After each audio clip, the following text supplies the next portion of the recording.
اعوذ باللہ من الشیطان الرجیم بسم اللہ الرحمن الرحیم وَلَوْ أَنَّنَا نَزَّلْنَا إِلَيْهِمُ الْمَلَائِكَةَ. اب پھر خطاب ہو رہا ہے، اگر ہم ان کے اوپر فرشتے اتار دیتے، یعنی ان کو جو یہ کہہ رہے ہیں کہ فرشتہ آیا، فرشتوں کی فوجیں اتار سکتے ہیں، دکھا سکتے ہیں کہ فرشتہ آسمان سے اتر رہا ہے. وَكَلَّمَهُمُ الْمَوْتَى، اور خواہ ان سے موت مردہ جو ہے قبروں سے نکل کر بات کرتے ہیں. وَحَشَرْنَا عَلَيْهِمْ كُلَّ شَيْءٍ قُبُلًا، اور ہر چیز ہم لا کر ان کے سامنے رو کر دیتے، جمع کر دیتے.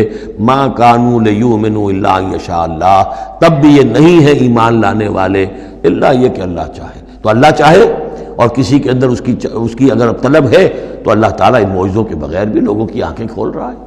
جو ایمان لائے ہیں وہ معجزے دیکھ کر تو نہیں لائے، وہ طالب حق تھے، انہیں حق جو ہے مل گیا. وَلَكِنَّ أَكْثَرَهُمْ يَجْهَلُونَ، لیکن ان کی اکثریت جو ہے وہ جاہلوں پر مشتمل ہے. اور جاہل سے مراد جذباتی لوگ جو عقل سے کام نہیں لیتے بلکہ اپنے جذبات کے اندر کے اعلی کار بن جاتے ہیں. اگلی آیت جو ہے یہ بھی بہت اہم ہے، ایک فلسفہ دین کے اعتبار سے، بلکہ فلسفہ تحریک، دعوت و تحریک کے اعتبار سے بہت اہم ہے.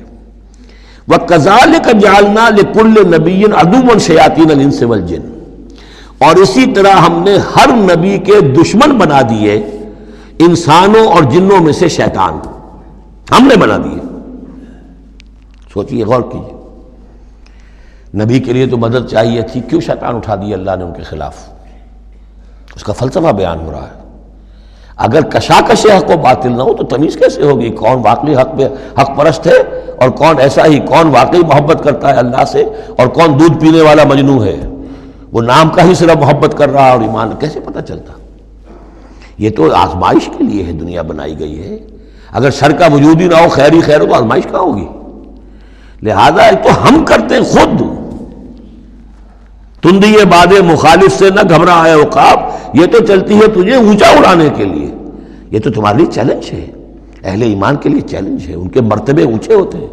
جو جتنا سفر کر رہا ہے، جو جتنی استقامت دکھا رہا ہے، جو جتنا اثار کر رہا ہے، اتنے ہی تو اس کے رتبے بلند ہوں گے. ورنہ کیسے حفظ مراتب ہوگا؟ کیسے معلوم گا ہوز ہو کس کا کیا مقام ہے؟ وَكَذَلِكَ جَعَلْنَا لِكُلِّ نَبِيٍّ، ہم نے خود اٹھائے، ہم نے بنائے ہر نبی کے لیے دشمن شیاطین الانس والجن، شیاطین جن و انس. یوحی بعضهم الی بعض زخرف القول غرورا، وہ ایک دوسرے کو اشاروں کنایوں میں وحی سے وہ ایسی باتیں، ملمہ کی ہوئی باتیں، فریب والی باتیں جو ہے وہ کرتے رہتے ہیں، ایک دوسرے کو گمراہ اور کرنے کے لیے، ایک دوسرے کے لیے اور سپورٹ کرنے کے لیے. وہ جو جن ہے شیطان، وہ آ کر اس انسان شیطان کے کان میں پھونک مارتا ہے، ابھی ذرا تم اور صبر کرو، ابھی اور دیکھو کہیں تم پھسل نہ جانا، دیکھنا کہیں تم حق کو قبول نہ کر لینا. تو یہ ان کا آپس میں جو ہے گٹھ جوڑ، اس لیے کہ ہم نے خود ان کو یہ چھوٹ دی ہے. وَكَذَلِكَ جَعَلْنَا لِكُلِّ نَبِيٍّ عَدُوًّا شَيَاطِينَ الْإِنسِ وَالْجِنِّ يُوحِي بَعْضُهُمْ إِلَىٰ بَعْضٍ زُخْرُفَ الْقَوْلِ غُرُورًا وَلَوْ شَاءَ رَبُّكَ مَا فَعَلُوهُ، اور اگر آپ کا رب چاہتا تو وہ یہ نہ کر سکتے. ظاہر بات ہے کہ یہ کائنات میں کوئی پتا بھی اللہ کے اذن کے بغیر ہل نہیں سکتا. ابو جہل کی کیا مجال تھی کہ حضرت سمیہ کو شہید کر دیتا؟ ہے کون وہ؟ لیکن یہ تو اللہ کی طرف سے اجازت ہے. اس کا ہاتھ شل ہو جاتا، وہ ہاتھ جو اٹھا ہے برچا لے کر ان کی شرمگاہ میں مارنے کے لیے، تو کیا وہ ہاتھ وہیں کا وہیں شل نہ ہو جاتا اللہ کے حکم سے؟ لیکن نہیں، اذن رب ہے. ٹھیک ہے، ہماری اس بندی کو آزما لو جتنا آزمانا ہے، لیکن جتنا تم آزما رہے ہو تمہیں کیا اندازہ ہوگا اس کے رتبے جو ہے ہمارے ہاں کتنے بلند سے بلند تر ہوتے چلے جا رہے ہیں، تم کیا جانو؟ یا لیت قومی یعلمون بما غفر لی ربی وجعلنی من المکرمین، کاش میری قوم کو معلوم ہو جائے، میری بیوی رو رہی ہوگی، میرے بچے رو رہے ہوں گے کہ ہمارا باپ جو ہے وہ شہید کر دیا گیا، کاش وہ جان سکتے کہ مجھے میرے رب نے کیا میرا اعزاز فرمایا ہے، میں یہاں کس عیش و آرام میں ہوں. ان کے رونے کا کیا سوال، وہ خوشیاں مناتے. تو یہ صورتحال ہے. وَلَوْ شَاءَ رَبُّكَ مَا فَعَلُوهُ فَذَرْهُمْ وَمَا يَفْتَرُونَ، تو چھوڑیے آپ ان کو، جو یہ افتراء کر رہے ہیں کرنے دیجئے. یہ ہماری سنت ہے، ہمارا طریقہ ہے، ہمارا فلسفہ یہی ہے. وَلِتَصْغَىٰ إِلَيْهِ أَفْئِدَةُ الَّذِينَ لَا يُؤْمِنُونَ بِالْآخِرَةِ وَلِيَرْضَوْهُ وَلِيَقْتَرِفُوا مَا هُمْ مُقْتَرِفُونَ، تاکہ مائل ہو جائیں ان کی طرف ان لوگوں کے دل جو آخرت پر ایمان نہیں رکھتے. یہاں دیکھیے اصل میں کیا بات ہے کہ جیسے الیکٹروسس ہوتا ہے، پانی کو الیکٹرولسس جب ہوتا ہے، ایک پازیٹیو ایک نیگیٹو، اب وہ جو آئنز ہیں وہ ادھر ادھر ہو جائیں گے. تو اللہ تعالیٰ نے حق و باطل کی کشاکش رکھی ہے. اس کشاکش کا نتیجہ کیا ہے؟ آیونائزیشن ہو جائے گی، حق اور باطل کا جو ہے، حق والے ادھر کو جمع ہو جائیں گے، باطل والے ادھر جمع ہو جائیں گے. اور اس کے لیے جو ہے یہ اس معاشرے کے اندر، انسانی معاشرے کے اندر یہ تقسیم، یہ تمییز، جیسے کہ ہم سورہ آل عمران میں پڑھ چکے ہیں، حتیٰ یمیز الخبیث من الطیب، یہ خبیث اور طیب جو ہے گڑبڑ ہوئے ہوئے ہیں. یہ آزمائشیں آتی ہیں، تکلیفیں آتی ہیں، امتحانات آتے ہیں، تو خبیث علیحدہ اور طیب علیحدہ، منافق علیحدہ، صاحب ایمان علیحدہ. تو فرمایا لِتَصْغَىٰ إِلَيْهِ أَفْئِدَةُ الَّذِينَ لَا يُؤْمِنُونَ بِالْآخِرَةِ، تاکہ اس کی طرف، ان شیاطین جن و انس کی جو باتیں ہیں پھیلائی ہوئی، ان کی طرف متوجہ ہو جائیں، مائل ہو جائیں ان لوگوں کے دل جو آخرت پر ایمان نہیں رکھتے.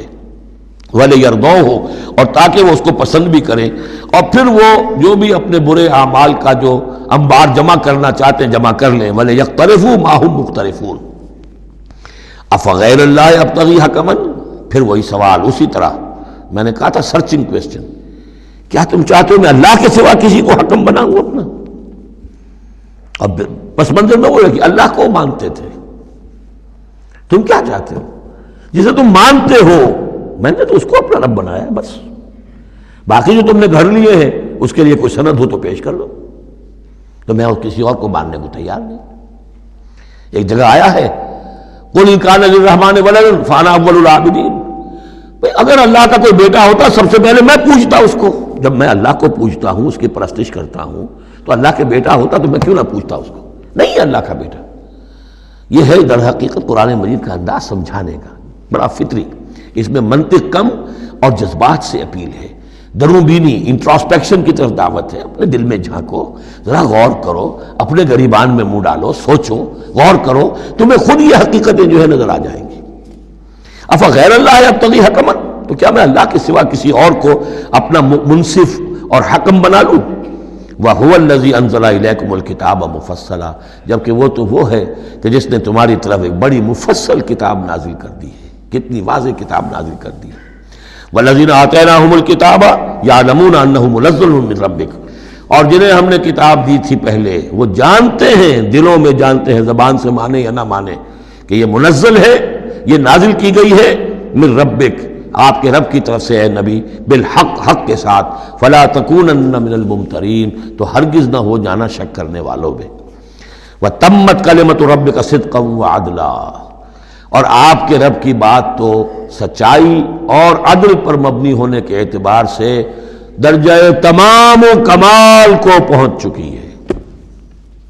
تمت کلمۃ ربک، تیرے رب کی بات پوری ہو چکی، مکمل ہو چکی. الیوم اکملت لکم دینکم واتممت علیکم نعمتی وتمت کلمۃ ربک صدقا وعدلا، اس کی ہر بات صداقت پر اور ہر بات اس کی عدل پر مبنی ہے، اور اس اعتبار سے وہ نقطہ کمال کو پہنچ چکی ہے. لا مبدل لکلماتہ، اس کی باتوں کا کوئی بدلنے والا نہیں. وہو السمیع العلیم، وہ سب کچھ سننے والا اور جاننے والا ہے. صدق اللہ العظیم.